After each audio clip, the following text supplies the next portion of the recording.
Thanks so much, Paula. That was really great. And I'm feeling like I wish I had been first because those two were pretty special presentations. And I have no movies, for example, so definitely playing catch up here. But that said, I'm going to try to talk about 3 separate studies that my group's been working on lately. So this will actually test maybe your code switching ability a little bit today. So I also did something I thought was maybe a little fun, which is I just decided to give you the conclusions of these 3 at the outset, and then I'll explain where these things came from. And so if you want to just hear these and take my word for it, you can get up and leave us after this first slide. But so the 3 are, the first is about fires.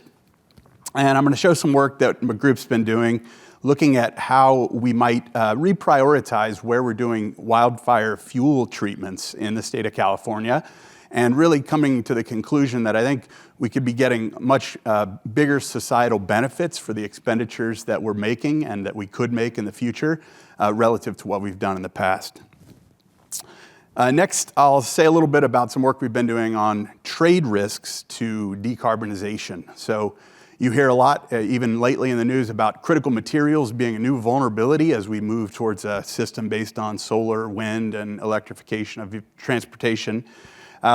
This is work that we've done looking at, yes, you have those new dependencies on imported materials, but in many cases, you're no longer needing to import fossil fuels.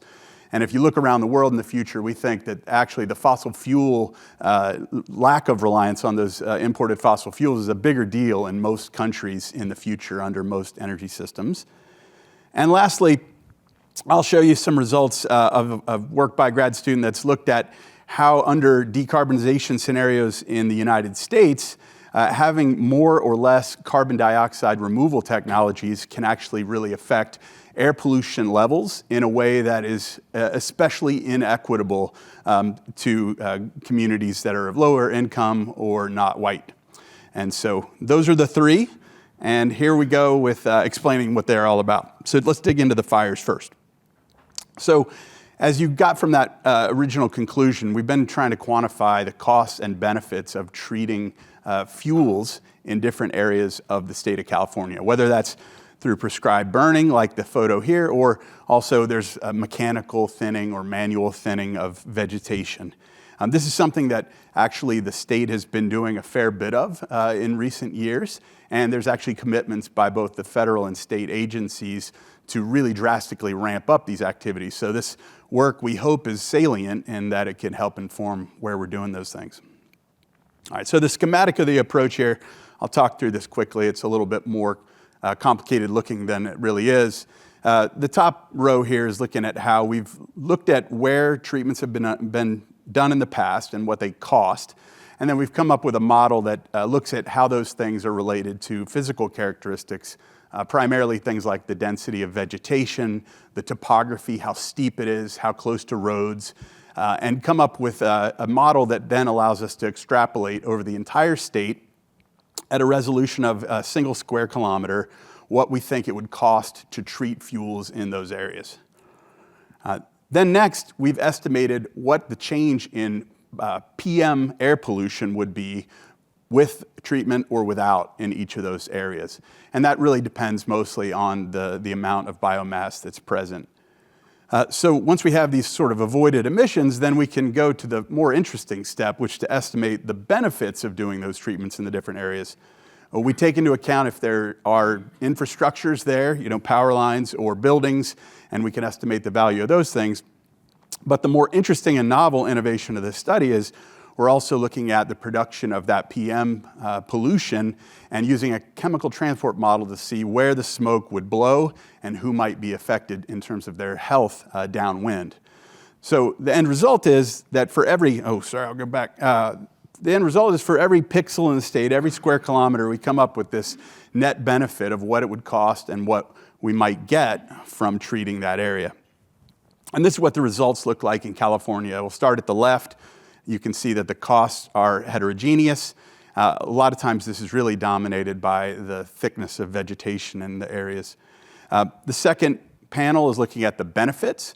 And you can kind of see there's a lot of darker blue. The larger benefits are in the northern part of the state, although if you squint, you can see that there are little patches in the wildland-urban interfaces near the cities of the Bay Area and in the Southern California. I should say that these benefits are the benefits that are accruing when you treat the areas that are shaded. So the actual benefits may be happening in the urban centers downwind where smoke could blow, but that's how we've colored the map.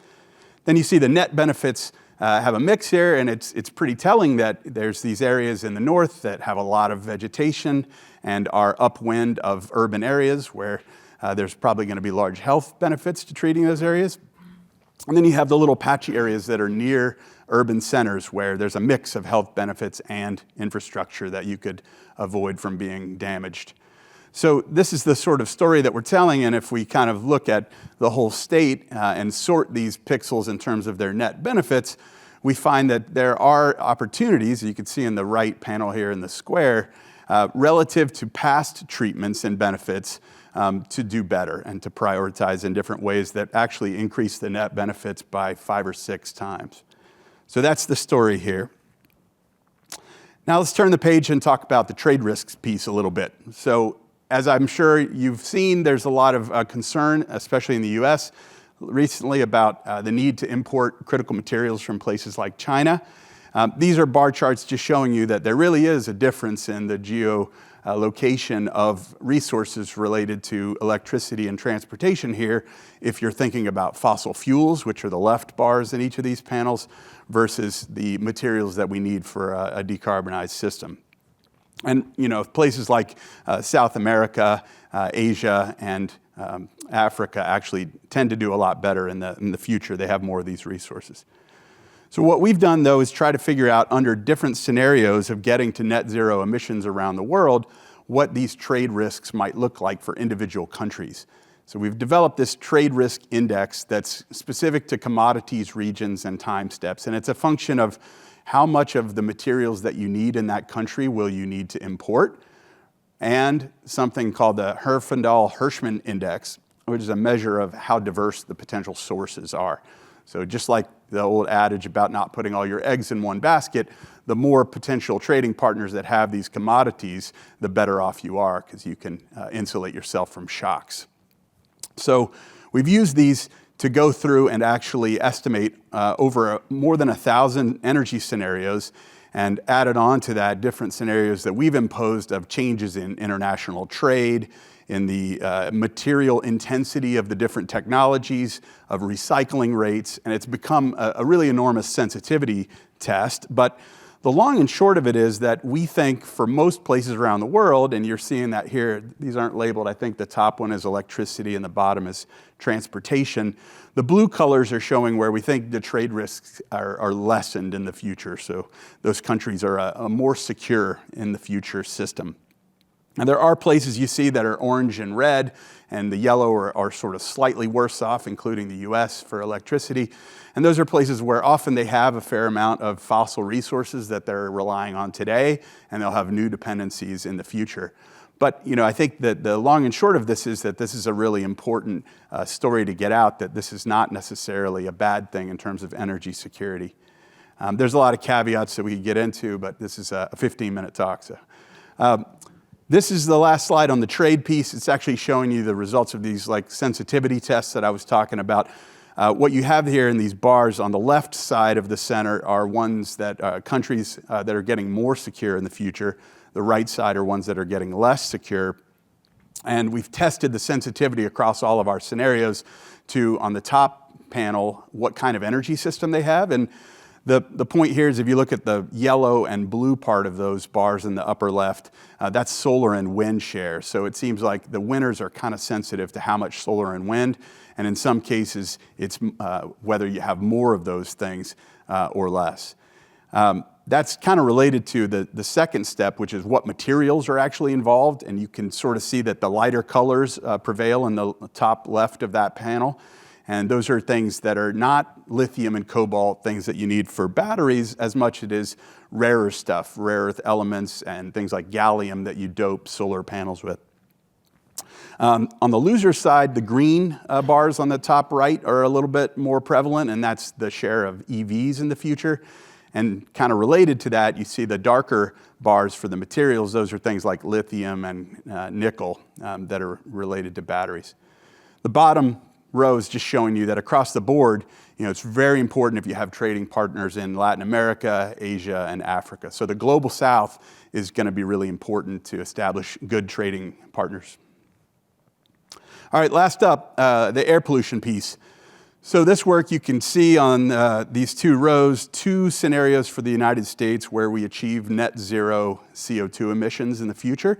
And I've boxed that green bit in the bottom, showing in the top, this is a scenario where we're using a considerable amount of carbon dioxide removal technology to balance ongoing fossil emissions in the top.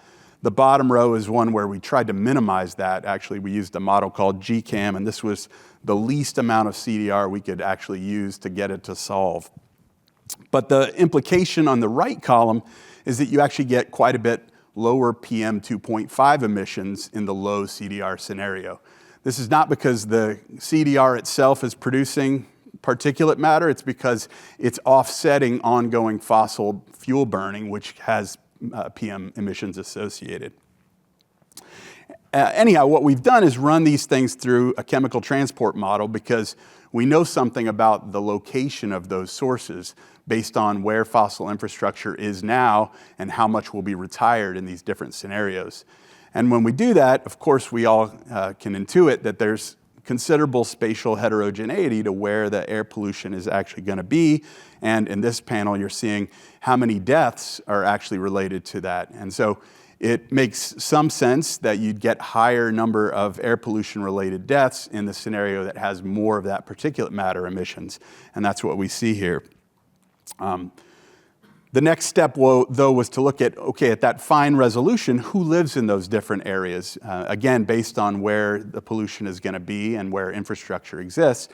And our findings are consistent with prior work. This panel is showing that you have excess deaths, so more air pollution-related deaths in neighborhoods that are lower income and less white today. But the real kicker, the one that no one has pointed out before, is that the prevalence of this CDR technology doesn't just affect the number of deaths, it also affects how many of those excess deaths are in lower income or less white neighborhoods. So this plot is actually showing on the vertical the number of deaths in this particular scenario in more white areas versus on the horizontal in less white areas. You see that in all of the cities that I've plotted on here, there's more deaths in the less white areas.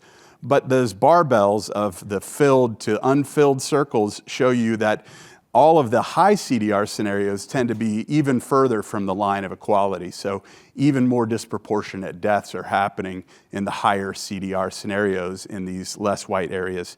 And we have similar plots for income. So that's the three, and I should have said at the outset, this is work that's all led by a postdoc that's here at Stanford, Jing Chung, and a student that's finishing up at UC Irvine, Candelaria Bergera. So thanks.